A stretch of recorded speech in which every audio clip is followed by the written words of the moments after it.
Talk to us about that mindset, because one of the things that I remember from you pouring into me as a corporate leader when I was sitting in a space, a marketing role at Pfizer, at their headquarters, you came and did a talk about ensuring that as perhaps an individual contributor or an emerging leader, you don't shrink when the org is making shifts. Talk to us about the mindset that's required to show up in that moment.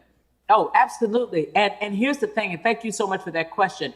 You have to know that you know that you know that you have earned the right to be in that seat. So often, Brittany, I can't tell you how many times in the course of a week that I get the question about the imposter syndrome.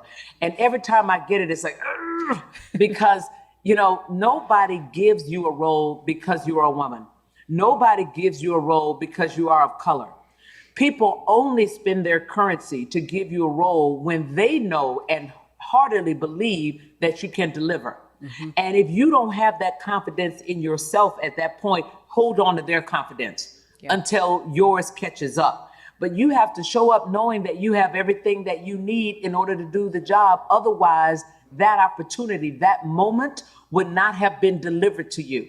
The universe would not have delivered this set of circumstances if you weren't already ready. So even if you're not feeling ready, now you need to tell yourself, well, I have the intellect somehow.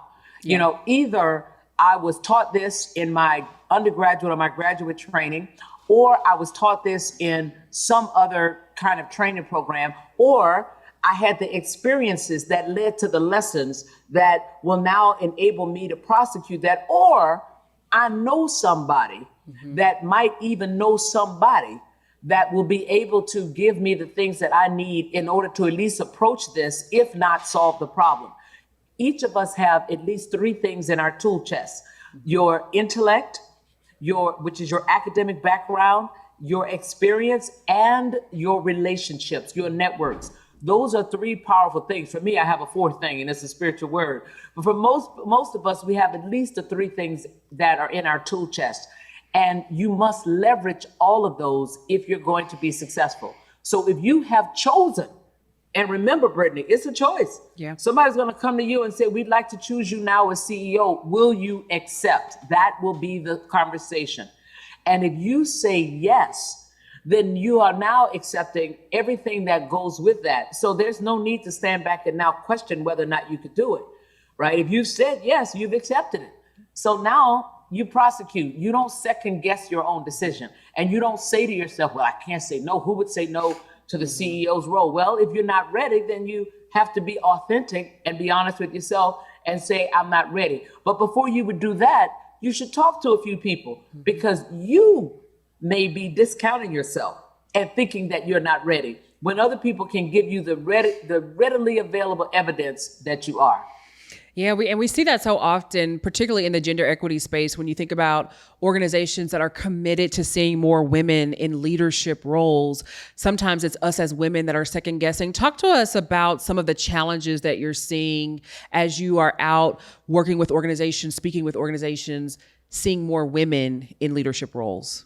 Yeah, I have to tell you that the reason why I brought up this point about the imposter syndrome is that I can't believe, Brittany, that 36 years after graduating from Harvard Business School, when the imposter syndrome was just coming on the scene and it was a hot topic, I cannot believe that that is a topic of conversation today, and that is the thing that is holding many women back. And there are lots of women who think they have to have everything. If there are 10 criteria for doing a job, they think they have to have all 10. And there are lots and lots of studies and articles that have been written that say that men will go for it when they have 6 and women think that they have to have all 10. And what I see most often is that people discount the experiences that they have had. Mm-hmm. They don't think that they are important. They don't think that they are relevant. But every single experience that you have is relevant and it is important. So even today, even of women who are getting into leadership positions, there is this tension with respect to owning their power and owning who they are, and trying to also remain humble. And frankly, the two are not opposed. You can absolutely be humble, but you can absolutely own everything that you have done and say to yourself, yeah, I am pretty smart. Yep, I am a good problem solver. Yep, I can create something out of nothing, because let's face it, most women in their roles as they're building their career, and most people of color don't get the resources that they need in order to do the job. And they either don't get the technical resources, the financial resources, or the people resources, yet they produce above and beyond.